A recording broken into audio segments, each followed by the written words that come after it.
Hello friends, नमस्कार। हम आज पॉलिटी की महत्वपूर्ण क्वेश्चन हैं, आर्टिकल्स हैं, उनके बारे में चर्चा करेंगे जो एग्ज़ाम की दृष्टि से मोस्ट हैं और बार बार एग्ज़ाम में आते रहते हैं। उनके ऊपर हम चर्चा करेंगे, तो वीडियो के अंतिम समय तक आप बने रहें। बात करते हैं संविधान के महत्वपूर्ण अनुच्छेद। देखो, संविधान के प्रारंभ में यानी 1950 के समय संविधान में कुल 395 अनुच्छेद, 22 भाग और 8 अनुसूचियाँ थी। कब? 1950 के समय। तो लेकिन जब आज के समय देखते हैं तो आज के समय लगभग 478 या 70 प्लस तो आर्टिकल्स हैं और 25 भाग और 12 क्या हैं? अनुसूचियाँ आज के समय। देखो, 478 कैसे हो रहे हैं? जैसे मान लो 31 क, 31 एक ऐसे बढ़ा दिए गए, जैसे 300 क, अभी ये भी काउंट होगा अपने आप में, ऐसे बढ़ाए गए। और 4 अनुसूचियाँ और बढ़ा दी गई, 9, 10, 11 और 12, यानी 4 अनुसूचियाँ और बढ़ा दी गई, जिसके कारण कुल मिलाकर कितने हो गई? 12 अनुसूचियाँ हो गई। और जैसे ही भाग हैं, जैसे भाग कैसे हुए हैं, जैसे 22 क भाग, 9 क, ख, ऐसे अलग अलग और भाग जोड़ दिए गए इसके अंदर, जिसके कारण कुल मिलाकर 25 भाग हो जाते हैं। तो देखो, हमारा पहला भाग है, वो पहले भाग में उल्लेख किसका कर रखा है? भाग 1 में अनुच्छेद 1 से लेकर 4 तक किसका उल्लेख कर रखा है? संघ व इसके राज्य क्षेत्र का। किसका? संघ व राज्य क्षेत्र का इसका उल्लेख कर रखा है भाग 1 में, 1 से लेकर आर्टिकल्स 4 में। तो हमारा पहला आर्टिकल है अनुच्छेद 1। इसमें संघ का नाम और इसके राज्य क्षेत्र का उल्लेख कर रखा है। भारत का नाम क्या है आर्टिकल 1 में? कि भारत राज्यों का संघ होगा, यानी भारत है जो किसका संघ होगा? राज्यों का संघ होगा। भारत राज्यों का संघ होगा, इस बात का उल्लेख कर रखा है किसमें?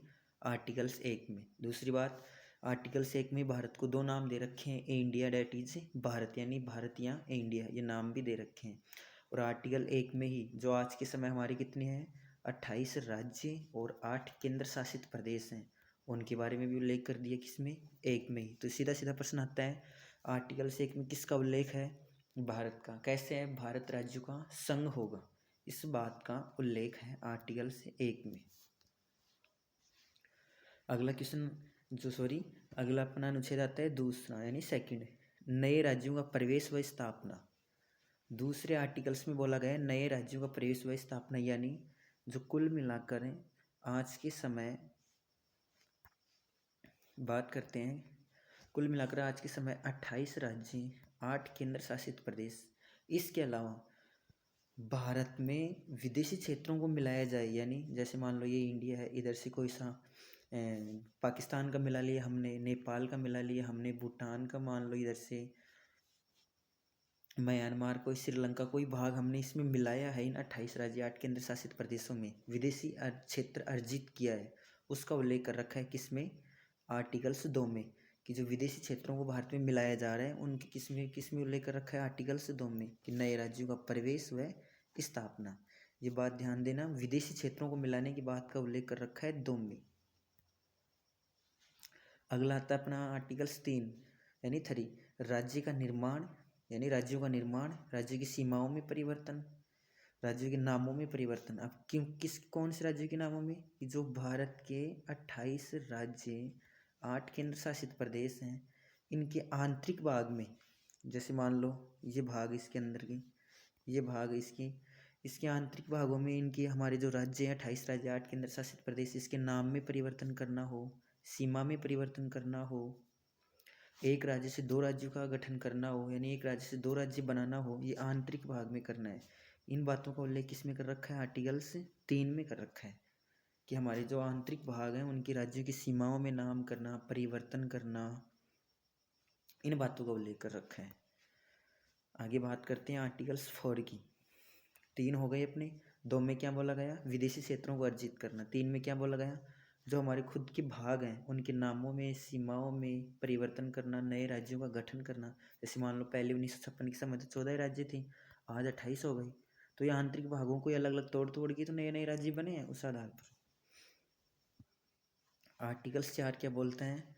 कि पहली अनुसूची, चौथी अनुसूची के संशोधन तथा आर्टिकल 2 और 3 के अधीन बनाई गई जो जो विधियां हैं वो अनुच्छेद 368 के तहत नहीं मानी जाएगी। पहली अनुसूची जो 12 अनुसूची उनमें एक चौथी अनुसूची फोर्थ की, और आर्टिकल्स 2 यानी ये रहा 2, और आर्टिकल्स 3 यानी ये रहा 3। इनके तहत जो जो हमारे संविधान में बदलाव होगा वो आर्टिकल्स यानी भारतीय संविधान संशोधन का जो आर्टिकल्स अनुच्छेद है 368 उसके तहत नहीं मानी जाएगी। अब देखो आर्टिकल से अनुसूची 1 में किसका उल्लेख है? संघ व इसके राज्य क्षेत्र का। अनुसूची 2 में फोर्थ में किसका उल्लेख है? राज्यसभा की राज्यसभा होती है उनकी सीटों का निर्धारण करना। अब जैसे मान लो भारत में 28 राज्य, एक और बना देंगे नए राज्य, तो नए राज्यसभा की सीटों का निर्धारण होगा। तो इन बातों का, और जैसे हमने मान लो संसद के द्वारा कानून बनाकर हमने आर्टिकल्स 2 में परिवर्तन कर दिया, नए राज्य बना दिया, नए क्षेत्र को अर्जित कर लिया। आर्टिकल्स 3 के तहत हमारे राज्य की सीमा में परिवर्तन कर दिया, नाम में परिवर्तन कर दिया, करेगा कौन? संसद। तो ये अनुच्छेद 368 के तहत नहीं माने जाएंगे। मतलब संविधान संशोधन तो होगा लेकिन वो अनुच्छेद 368 के तहत नहीं माना जाएगा, वो सामान्य बहुमत से ही हो जाएगा। किस आधार पर? सामान्य बहुमत से। अब बात करते हैं, एक छोटा सा टॉपिक आ गया संविधान संशोधन। भारतीय संविधान में संशोधन 3 प्रकार से होता है। कितने प्रकार से? 3 प्रकार से। अब वो 3 प्रकार कौन से हैं? ध्यान से सुनना। एक तो होता है सामान्य बहुमत, सामान्य बहुमत से। दूसरा होता है विशेष बहुमत से, विशेष बहुमत। तीसरा आता है विशेष बहुमत प्लस आधे राज्यों की सहमति। विशेष बहुमत प्लस आधे राज्यों की क्या होनी चाहिए? सहमति। यानी यहाँ पर देखो, पहला तो आता है सामान्य बहुमत, दूसरा विशेष बहुमत, दूसरा प्रकार हो गया। तीसरा विशेष बहुमत प्लस कम से कम आधे राज्यों की सहमति। यानी जो भारत के 28 राज्य हैं उनमें कम से कम आधे राज्यों की क्या होनी चाहिए? सहमति। इस आधार पर हमारे संविधान में क्या होते हैं? संशोधन। ये तो हो गई सामान्य सी बात, जब अनुच्छेद 368 का नाम न ले तो। अब जो आर्टिकल 2 और 3 में संशोधन होता है वो किस आधार पर हुआ है? सामान्य बहुमत के आधार पर। तो ये अनुच्छेद 368 में नहीं माना जाएगा। और पूछा जाए तुम्हारे को सीधा ही कि अनुच्छेद 368 के तहत संविधान में संशोधन कितनी प्रकार का होता है? अनुच्छेद 368 के तहत संविधान में संशोधन कितनी प्रकार का होता है? तो कितना? 2 प्रकार का। विशेष बहुमत प्लस, एक तो पहला हो गया विशेष बहुमत, दूसरा विशेष बहुमत प्लस आधे राज्यों की सहमति। ये 2 प्रकार से होता है। अब इस विशेष बहुमत में किस बात का उल्लेख है? उपस्थित तथा मतदान करने वालों का पूर्ण बहुमत यानी 2/3 बहुमत। एक तो उपस्थित सदस्य, सदन के कुल उपस्थित सदस्यों का बहुमत, और मतदान करने वालों का 2/3 बहुमत होना चाहिए। और इसमें उपस्थित कुल मतदान करने वालों का बहुमत, उपस्थित सदस्यों का बहुमत, 2/3 बहुमत तथा कम से कम आधे राज्यों की सहमति होगी तो ही वो संविधान संशोधन माना जाएगा आर्टिकल 368 के तहत। और संविधान में ध्यान से सुनना, संविधान में संशोधन करने का अधिकार हमारे संविधान ने किसको दिया है? संसद को दिया है, पार्लियामेंट को दिया है। और वो भी अनुच्छेद 368 के तहत क्या करती है? संशोधन। ये बात हो गई नॉर्मल अनुच्छेद 368 और भाग 20 में कर रखा है संविधान संशोधन की बातों का उल्लेख। दूसरी बात इसमें, ये जो संविधान संशोधन है ये जो स्रोत हमने कहाँ से लिया है? दक्षिण अफ्रीका के संविधान से। किसके? दक्षिण अफ्रीका की संविधान से हमने संविधान संशोधन की जो प्रक्रिया है, प्रोसेस है, वो हमने ग्रहण की है। तो आर्टिकल 1 से 4 तक तो हमारी बात क्या हो चुकी है? कंप्लीट। आगे बात करेंगे 5 में, यानी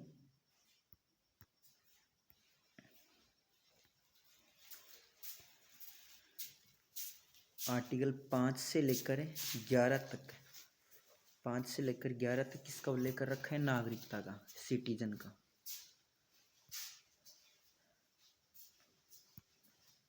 5 से लेकर 11 तक किसका उल्लेख कर रखा है? नागरिकता का, सिटीजनशिप। भारतीय लोगों की नागरिकता किस प्रकार ग्रहण की जाएगी, समाप्त किस प्रकार की जाएगी, उसका उल्लेख कर रखा है।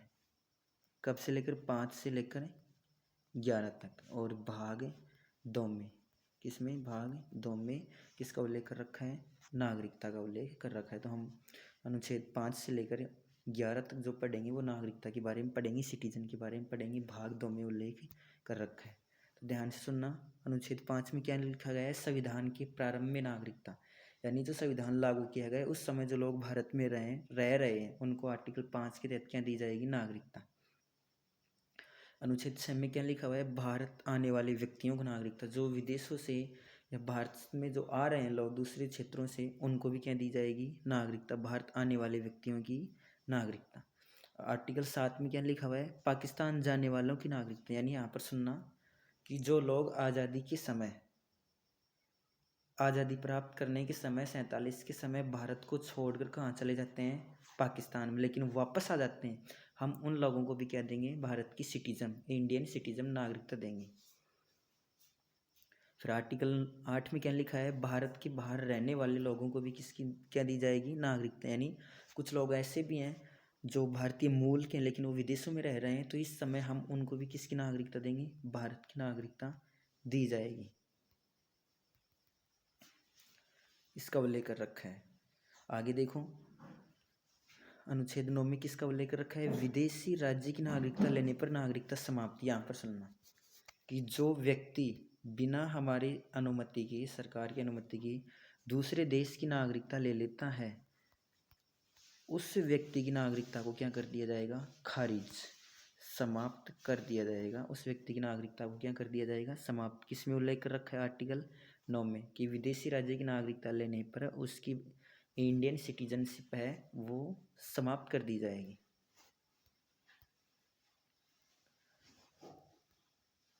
अब 10 में किसका उल्लेख है? आर्टिकल्स 10 में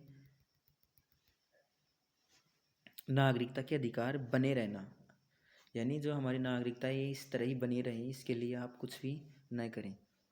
अब देखो 11 में किसका उल्लेख है? संसद द्वारा नागरिकता के लिए कानून या विनियमन बनाना। वही बात आ गई कि जो संसद बार बार इसमें संशोधन करके नागरिकता के बारे में जो जो कानून बनाएगी वो किस में उल्लेख है?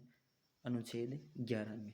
और एक बात और, भारत में जो नागरिकता है वो एकल नागरिकता है। भारत में कौन सी नागरिकता है? एकल नागरिकता, हम भारत के नागरिक। और दूसरा एग्जाम्पल दें, जैसे यूएसए में दोहरी नागरिकता है। किसमें? यूएसए में कौन सी नागरिकता है? दोहरी। पहले वो अपने राज्य की बोलते हैं और फिर कंट्री की बोलते हैं, देश की बोलते हैं। तो हमारा 5 से लेकर जो 11 तक आर्टिकल हैं वो कंप्लीट हो चुके हैं। भाग 2 हमारा क्या हो चुका है? कंप्लीट। आगे बात करते हैं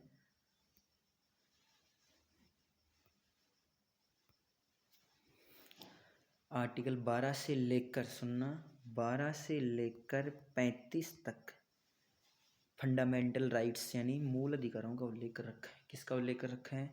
मूल अधिकारों का उल्लेख 12 से लेकर 35 तक। और भाग, ये तो आर्टिकल्स हैं, और भाग 3 में क्रम से चल रहा है। भाग किसमें?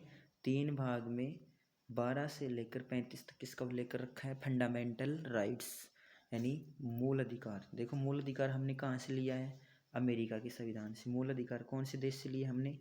अमेरिका के संविधान से। संयुक्त राज्य America, United state of American, इनसे हमने क्या लिया है? मूल अधिकार। 12 में किसका उल्लेख कर रखा है? राज्य की परिभाषा का, यानी राज्य, राज्य शब्द को कौन से आर्टिकल्स में परिभाषित कर रखा है? 12 में। ये बात फिर आगे भी आएगी 36 और 37 में। तो 12 में किसका उल्लेख कर रखा है? राज्य शब्द का। अब राज्य शब्द में क्या आते हैं? एक राज्य के अधीन जो जो संस्थाएं आती हैं, चाहे वो राजनीतिक हो, संवैधानिक हो, वैधानिक हो, कोई कैसी भी संस्था है, वो सारी किस में उल्लेख आएंगी? 12 में आएंगी। आर्टिकल 13 में किसका उल्लेख कर रखा है? मूल अधिकारों को असंगत या अल्पीकरण करने की विधियां अर्थात जो भी संसद कानून बनाएगी उस समय मूल अधिकारों को ध्यान में रखेगी, उनका उल्लंघन नहीं कर सकती, यानी उसकी रक्षा कवच एक तरह से इनका किसमें 13 में इसका रक्षा कवच कर रखा है। अब देखो मूल अधिकार प्रारंभ में 7 थे, कितने थे 7। समानता का अधिकार, स्वतंत्रता का अधिकार, शोषण के विरुद्ध अधिकार,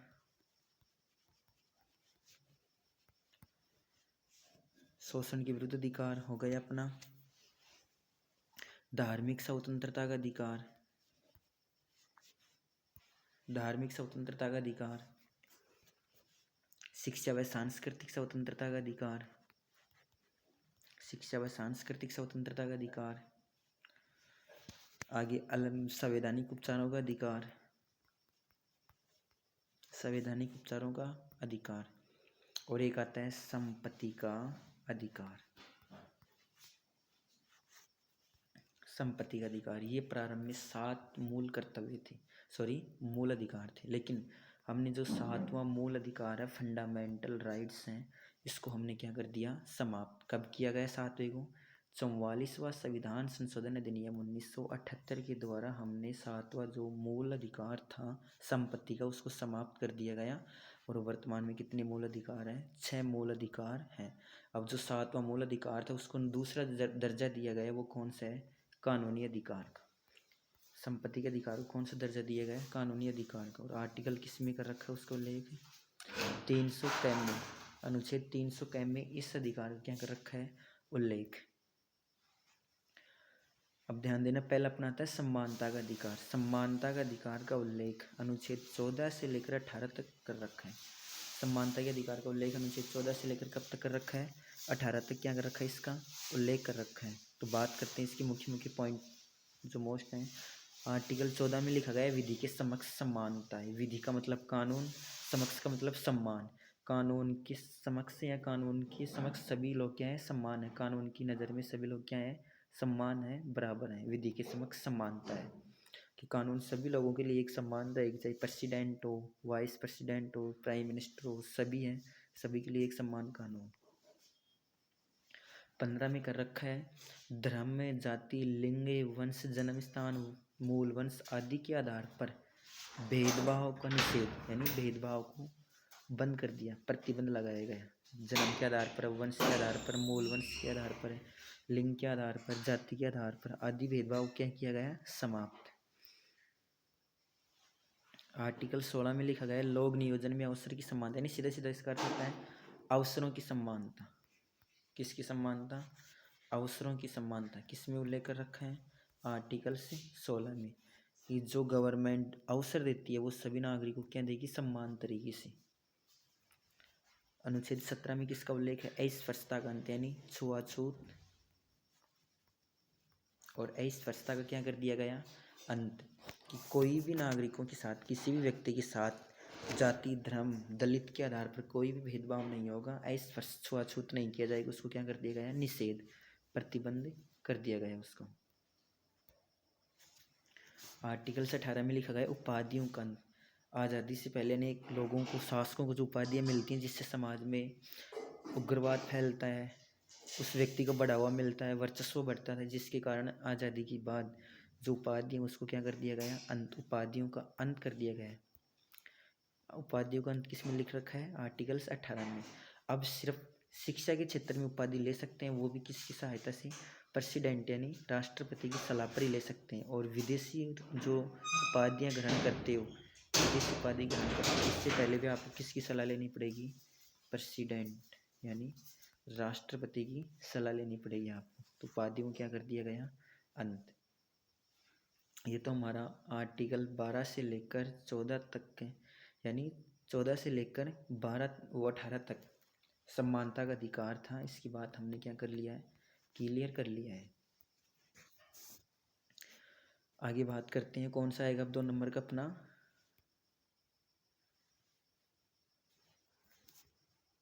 स्वतंत्रता का अधिकार। स्वतंत्रता का अधिकार उल्लेख कर रखा है अनुच्छेद 19 से लेकर 22 तक। कब तक 19 से लेकर 22 तक किसका उल्लेख कर रखा है स्वतंत्रता का अधिकार का। तो ध्यान से सुनना, स्वतंत्रता का अधिकार 19 में लिखा गया है वाक की स्वतंत्रता, यानी 19 में 6 प्रकार की स्वतंत्रता दे रखी है। आर्टिकल्स 19 में 6 प्रकार की स्वतंत्रता, 19(1), 19(2), 3, जैसे विचारों की स्वतंत्रता, संगठन बनाने की स्वतंत्रता, सम्मेलन करने की स्वतंत्रता, व्यापार करने की स्वतंत्रता, आवागमन करने की स्वतंत्रता, निवास करने की स्वतंत्रता, इन सभी का उल्लेख कर रखा है अनुच्छेद 19 में। 20 में किया गया अपराधों की दो सिद्धि के संबंध में संरक्षण, यानी जो कोई अपराध करता है उस समय कुछ जो संरक्षण का मतलब रक्षा दी गई है। सुरक्षा क्या दी गई है? कोई भी व्यक्ति जब तक बंदी नहीं बनता उस समय तक कोई अपराध नहीं करता है तो अपराधी घोषित नहीं माना जाएगा। एक अपराध के लिए 1 वर्ष सजा मिलेगी, बार बार उसको क्या नहीं किया जाएगा, टॉर्चर नहीं किया जाएगा। ये किस में कर रखा है? 20 में। 21 में कर रखा है प्राण और दैहिक स्वतंत्रता, यानी व्यक्तिगत जीवन जीने का अधिकार। किसमें? अनुच्छेद 21 में व्यक्तिगत जीवन जीने का अधिकार क्या कर रखा है? उल्लेख। और 21 का में किसका उल्लेख कर रखा है कि 6 से 14 वर्ष तक के बच्चों को निःशुल्क रूप से शिक्षा दी जाएगी। 6 से 14 वर्ष के बच्चों को निःशुल्क रूप से क्या दी जाएगी? शिक्षा। ये देखो अनुच्छेद 21 कैम में, और ये कब जोड़ा गया था? 86वां संविधान संशोधन अधिनियम 2002 के द्वारा जोड़ा गया कि 6 से 14 वर्ष तक के बच्चों को निःशुल्क रूप से सरकार के द्वारा क्या दी जाएगी? शिक्षा दी जाएगी। 22 में कुछ दशाओं में गिरफ्तारी यानी बंदी प्रत्यक्षीकरण के संबंध में सुरक्षा दी गई है। वो 3 प्रकार की सुरक्षा है कि कोई भी व्यक्ति को अरेस्ट करते हैं तो अपना नोटिस पत्र जानने का अधिकार है, पूछ सकता है। दूसरा, बंदी बनाए गए व्यक्ति को बंदी बनाने समय से लेकर कम से कम 24 घंटों के अंदर संबंधित न्यायालय में उसको क्या करना पड़ेगा? पेश। तीसरा, वह बंदी व्यक्ति अपना वकील खुद बना सकता है या कानूनी सहायता ले सकता है। ये उसको क्या दी गई है? सुरक्षा दी गई है। 22 तक अपने हो गए, यानी 2 हमारे जो फंडामेंटल राइट्स हैं वो कंप्लीट हो चुके हैं। अब बात करेंगे 23 से। देखो तीसरा आता है अपने शोषण के विरुद्ध अधिकार। शोषण के विरुद्ध का अधिकार को लेकर रखा है 23 और 24 में। क्या कर रखा है? 23 में कर रखा है मानव व्यापार, बलात् श्रम, बेगार प्रथा, बंधुआ मजदूरी जो पहले होती थी उनको क्या कर दिया गया है? प्रतिबंध। 24 में कारखानों में बालक का नियोजन प्रतिशत, यानी प्रतिबंध है, सॉरी ये किसका है? प्रतिबंध है। कारखानों में 14 वर्ष तक के बच्चों को जोखिम भरापूर्ण कार्य करने से क्या कर रखा है? प्रतिबंध। ये किसका उल्लेख कर रखा है? शोषण के विरुद्ध अधिकार में। आगे बात करेंगे अपन। अगला आता है धार्मिक स्वतंत्रता का अधिकार। धार्मिक स्वतंत्रता के अधिकार का उल्लेख कर रखा है 25 से लेकर 28 तक कर रखा है।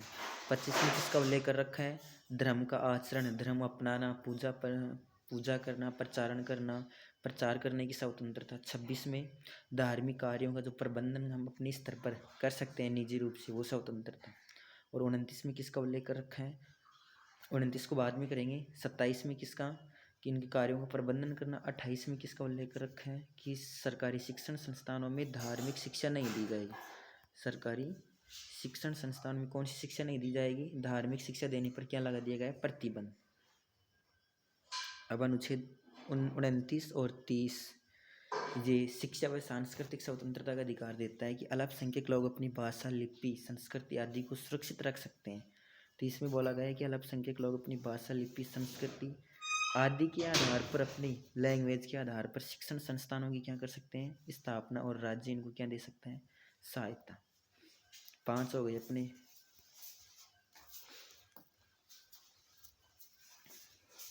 अगला आता है अपना आर्टिकल जो मोस्ट इम्पोर्टेंट आता है, अनुच्छेद 32 संवैधानिक उपचारों का अधिकार। संवैधानिक उपचारों का अधिकार। इस अनुच्छेद को पहली बात तो संविधान की आत्मा भी कहा जाता है। कैसा प्रश्न आएगा? संवैधानिक उपचारों अनुच्छेद 32 को संविधान की क्या कहा जाता है? आत्मा। एक तो इसको कहा जाता है। और वैसे संविधान की आत्मा किसको बोला जाता है? प्रस्तावना को। लेकिन जब अनुच्छेद का नाम आ जाता है तो किसका नाम लेंगे आप? अनुच्छेद 32 को। किसका उल्लेख कर रखा है? संवैधानिक उपचारों का अधिकार।